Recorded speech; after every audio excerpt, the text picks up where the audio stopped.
आज के प्रोग्राम में मैं जिन अहम मौज़ूआत और जिन बड़ी खबरों की तरफ गुफ्तगू करना चाहता हूं वो अहम है। एक एंकर पर्सन, बहुत ही मारूफ एंकर पर्सन ने अपने ट्विटर हैंडलर पर अपनी तस्वीर को लगाया। इन तस्वीरों में उनके चेहरे पर तशद्दुद के निशानात वाज़े तौर पर आप देख सकते हैं। ये वो तशद्दुद है जो उनके ऊपर किया गया है।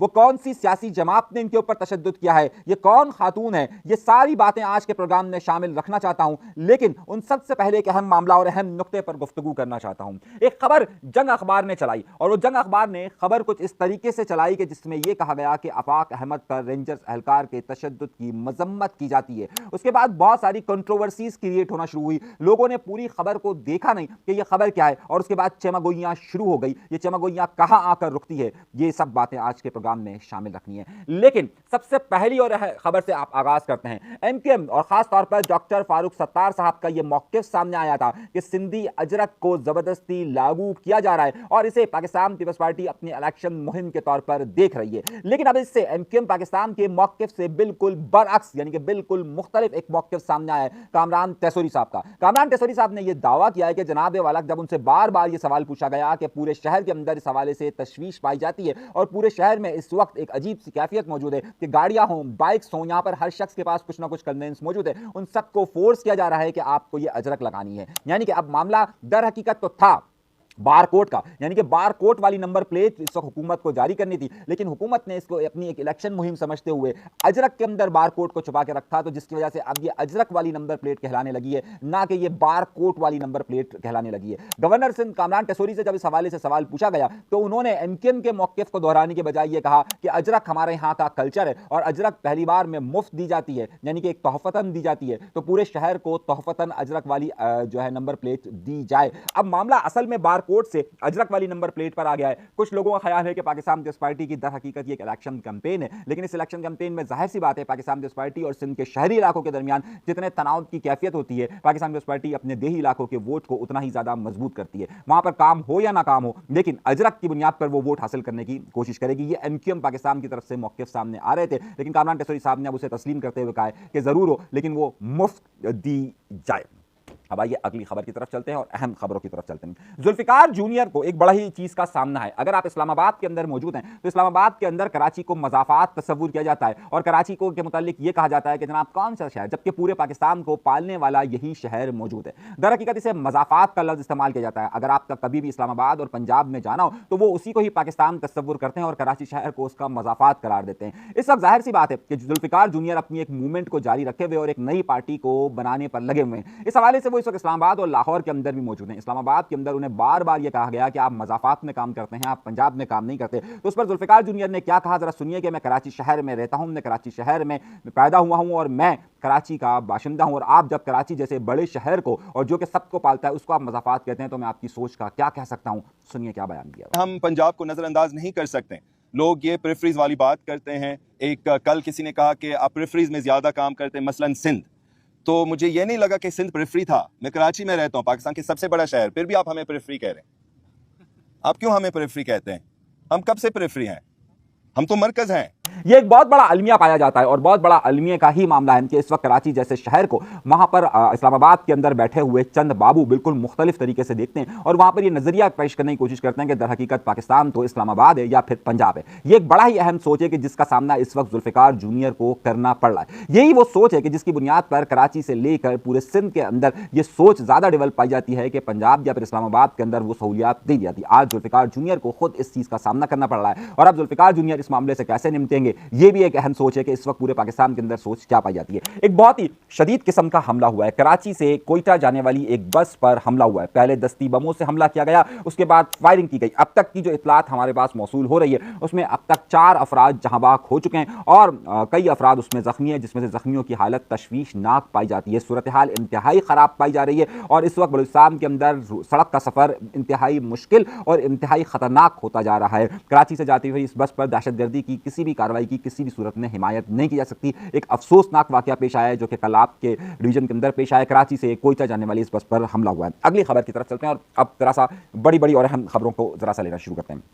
सबसे पहली और अहम खबर, ये एंकर कौन थी? ये एंकर जिस पर मैंने आपको प्रोग्राम के शुरू में कहा कि आमतौर पर ये कहा जाता है कि जनाब उस पर किसी मुखालिफ ने किया होगा हमला या कुछ हमला होगा। ये एंकर है जैस्मीन मंजूर साहिबा। जैस्मीन मंजूर साहिबा एक ज़माने में बहुत मशहूर हुआ करती थी, कल लफ्ज़ इस्तेमाल कर रहा हूँ, आजकल उतनी मशहूर नहीं है, लेकिन जैस्मीन मंजूर ने अपने जो ट्विटर हैंडलर है उसके ऊपर ये तस्वीरें लगाई हैं और उन्होंने कहा है कि तशद्दुद उनके ऊपर किया गया है। सबसे पहले तो ये बात कही जा रही थी कि शायद किसी मुखालिफ ग्रुप ने उनके ऊपर हमला किया होगा या जिनके मुतालिक वो सोचती है जो होगा वो उनके ऊपर होगा। लेकिन बाद में जब उनसे बहुत सारे सवालात पूछे गए तो उन्होंने इस बात का जवाब ट्विटर पर ही दिया कि उनके साबका शौहर ने इन पर तशद्दुद किया है। हैरतअंगेज तौर पर इस पर इतना एक्शन अभी तक नहीं हुआ। अगर साबका शौहर ने किया है तो पुलिस को, हुकाम को अगर दरख्वास्त नहीं भी दी गई है तो दरख्वास्त जरूर होनी चाहिए और इन पर अगर ये तशद्दुद किया गया है तो इस पर यकीनी तौर पर कार्रवाई होनी चाहिए। जैस्मीन मंजूर साहिबा एक ज़माने में बहुत ज़्यादा मशहूर हुआ करती थी, पाकिस्तान के कई मीडिया ग्रुप से वो वाबस्ता रही है, टीवी चैनल्स पर हमेशा से हाईलाइट रही है, लेकिन उन पर यह हमला किया गया और उनके साबिक शौहर ने किया। और साबिक शौहर का मुताल्लिक कहा जाता है कि वो एक सरकारी अफसर है और किसी एक अहम ओहदे पर मौजूद है और ये बाकायदा जो हमला हुआ है इनके ऊपर या जिस घर के अंदर हुआ है वो भी बड़ी महफूज जगह तस्वुर की जाती है, लेकिन अभी तक इस पर जो है वो कोई कार्रवाई नहीं हो सकी है, कोई बात उस पर अभी तक अमल में नहीं आ सका है। एक और केस की तरफ चलते हैं। पुलिस हर सूरत में ये कोशिश कर रही है कि हर मुमकिन तौर पर हुमैरा असगर, जिनकी लाश डिफेंस के इलाके से मिली थी और जिनसे 6-8 महीने से कोई रब्ता नहीं हो पाया था, आज जो डॉन ने और मुख्तलिफ अखबारात ने इसे कोट किया उसमें यह लग रहा है कि पुलिस इस वाक़े को जो है वो एक फिजिकल डेथ या एक्सीडेंट के हवाले से, एक्सीडेंटल जो डेथ होती है उसे कंसिडर कर रही है, यानी हादसाती मौत उसे करार दे रही है। और अब अभी तक उसमें पुलिस ये साबित करने की कोशिश कर रही है कि जनाब ये हादसाती मौत थी या फिर ये तबई मौत थी, ये किसी तौर पर भी इसका कत्ल नहीं किया गया। जबकि अभी तक के जो शवाहिद है, जब तो को शुबहात जाहिर किए जा रहे हैं, ये बहुत सारे सवालात को जन्म देता है और अब पुलिस ये कोशिश कर रही है कि अपनी जान जल्द से जल्द छुड़ाई जाए। बिल्कुल उसी तरीके से जान छुड़ाने की कोशिश की जा रही है जिस तरीके से आमिर लियाकत हुसैन के कत्ल पर जान छुड़ाने की कोशिश की गई थी। अब तक बहुत सारे लोगों का ख्याल यह है कि आमिर लियाकत हुसैन का कत्ल हुआ था, ना कि उनकी तबई मौत हुई थी। आपको याद होगा हमारे यहाँ पर आमतौर पर सेलिब्रिटीज़ के साथ यही मामला होता है। मुझे वो वक्त भी याद है कि जब फातिमा जिन्ना का जो मामला हुआ था उसमें बाकायदा उन्हें तबई मौत करार दिया गया था, उनके पोस्टमार्टम से किस तरीके से इज्तनाब किया गया था, जबकि बाद में कोर्ट्स में इस तरह के केसेस आए थे कि फातिमा जिन्ना को कत्ल किया गया, लेकिन बाद में फिर उन केसेस को तमाम को दबा दिया गया। आमतौर पर बड़ी सेलिब्रिटीज़ के हवाले से शुकूक व शुबहात पाए जाते हैं, लेकिन उन शुकूक व शुबहात को कभी भी पुलिस की इन्वेस्टिगेशन या अदालत की तरफ से वाज़ेह तौर पर कोई चीज़ें नहीं मिलती और केसेस को दबाने की ही कोशिश की जा रही है। लगता यूँ है कि हुमैरा असगर का केस भी बिल्कुल उसी तरीके से दबाने की एक कोशिश की जा रही है और अब तक इब्तदाई शवाहिद की ही रोशनी में नतीजा अक्स किया जा रहा है, जबकि इसकी बाकायदा बड़ी अहम तहकीकात यानी कि बड़ी वसअत के साथ इसकी तहकीक नहीं की जा रही कि आखिर ये कत्ल हुआ है या फिर ये तबई मौत है। अभी से ये माहौल बनाना कि जनाब ये एक तबई मौत है या फिर ये एक हादसाती मौत है, ये एक बड़ा अहम सवाल है। अगली खबर की तरफ चलता हूँ। खबरें बहुत सारी है इसलिए बहुत सारे मामला हैं। ये ज़रा सा एक वीडियो देखिएगा। इस वीडियो में मैं ज़्यादा ये वीडियो नहीं चला सकता, इसमें कुछ तशद्दुद के अंसर भी पाए जाते हैं। बाद में इस शख्स को किस तरीके से घसीट कर ले जाया गया ये भी मैं आपको दिखा सकता हूँ, लेकिन ये है कहाँ का मंजर? ये आपको लग रहा होगा कि किसी अनजान जगह का मंजर है, लेकिन ये एक सिंध का बड़ा ही मशहूर हॉस्पिटल है, शहर है शहदाद कोट। ये शहदाद कोट का वाक़या है और यहाँ पर ये जो शख्स है ये भी कोई सरकारी मुलाजिम करार दिया जा रहा है, लेकिन मामला ये इतना गंभीर हो गया कि एक शख्स के बाकायदा कपड़े उतार दिए गए और फिर उसके बाद उसने जब एहतजाज किया तो उसके साथ ये तमाम मामला हुए। इसमें यकीनी तौर पर इसकी इन्वेस्टिगेशन होनी चाहिए कि आखिर ये इस हद तक की नौबत कहाँ तक पहुंची। ये कोई जहनी मरीज नहीं है, बल्कि इतलात अब तक जो मुबैना तौर पर मिल रही है ये भी एक कोई सरकारी ऑफिसर तस्वुर किया जा रहा है कि वो है, लेकिन ये सारा सूरत हाल क्या हुई है, ये सिंध के अंदर है और जहाँ पर हेल्थ की सहूलत के हवाले से कहा जा रहा है कि जनाब बहुत अच्छी पाई जाती है, वहीं पर ये शहदाद कोट के जो दावा करती है पाकिस्तान पीपल्स पार्टी की हुकूमत पाई जाती है नहीं पाई जाती, वो आपको इस तस्वीर के साथ वाज़ेह तौर पर नजर आ रहा होगा। मैं क्योंकि इस तस्वीर के मजीद फुटेजेस नहीं चला सकता, लेकिन बाद में पुलिस अफसर और वहाँ का सिक्योरिटी अमला इसे तशद्दुद करते हुए आगे की तरफ लेकर जाता है, लेकिन मैं वो फुटेज फिर एक बार दोहरा रहा हूँ इस वजह से क्योंकि यहाँ पर कम्युनिटी गाइडलाइन का इशू होता है, तो मैं तस्वीरें और वो चीज़ें वाज़ेह तौर पर आगे नहीं दे सकता। जितनी मैं दे सकता हूँ उतनी मैंने आपको ये तस्वीरें दिखाई है, लेकिन ये एक अफसोसनाक सानिया यहाँ पर पेश आया है, एक बड़ी अहम चीज़ हुई। अब आइए एक और खबर की तरफ। हुआ यह कि एक इतलात आना शुरू हो गई कि जनाब आफाक अहमद साहब पर तशद्दुद हुआ है और उनका चश्मा टूटा है और उन पर किसी रेंजर्स एहलकार की तरफ से ये मामला हुए। अच्छा, ये सारी चीज़ें उस वक्त फैलना शुरू हुई कि जब एक जंग अखबार की एक कटिंग ज़रा सी सामने आई और उसमें क्योंकि लोग हमारे यहाँ पर लोग पूरी खबर पढ़ते नहीं हैं और होता यह है कि उसका कोई क्लिप निकाल कर उसको फिर आगे चलाना शुरू कर देते हैं या उसकी चीज़ों को आगे निकालना शुरू कर देते हैं। दर हकीकत हुआ यह है कि ये वाक़या कराची यूनिवर्सिटी के अंदर पेश आया और कराची यूनिवर्सिटी के अंदर जो इसकी मजम्मत की गई थी वो अंजुमन असातिज़ाए जामिया कराची की तरफ से की गई थी और वाक़या कुछ यूँ था कि वो आफाक अहमद साहब नहीं हैं कि जिनका जो कि महाजर कौमी मूवमेंट के सरबराह है, बल्कि ये सिर्फ क्योंकि आफाक अहमद लफ्ज़ लिखा गया था तो उसकी वजह से बड़ी कंट्रोवर्सी पैदा होना शुरू हुई। लेकिन असल खबर यह है कि एक साहब हैं जिनका नाम है प्रोफेसर आफाक अहमद, यानी कि प्रोफेसर आफाक अहमद साहब, जो कि कराची यूनिवर्सिटी में पढ़ाते हैं और वो कराची यूनिवर्सिटी की ही लॉबी के, कराची यूनिवर्सिटी की जो वहाँ पर असातिज़ा के लिए रिहाइश है वहीं पर रहते हैं। तो वहाँ पर उनका किसी मामले पर किसी एहलकार के साथ कोई मामला हुआ, कोई वो कचरे को आग लगाने पर कोई मामला हुआ और जिसके बाद हुआ कि दोनों के दरमियान एक झड़प हुई और फिर